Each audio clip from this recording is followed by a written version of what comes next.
Tim penyidik Kejaksaan Negeri atau Kejari Lhokseumawe melakukan pemeriksaan terhadap Hariyadi, Direktur PT RS Arun Lhokseumawe periode 2016-2023 terkait dugaan kasus korupsi.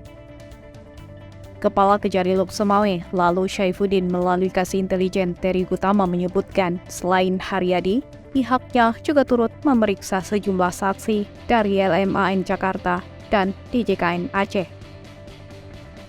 Setelah dilakukan pemeriksaan terhadap semua saksi, pihaknya juga melakukan pemblokiran terhadap 2 rekening milik PT RS Arun Lhokseumawe.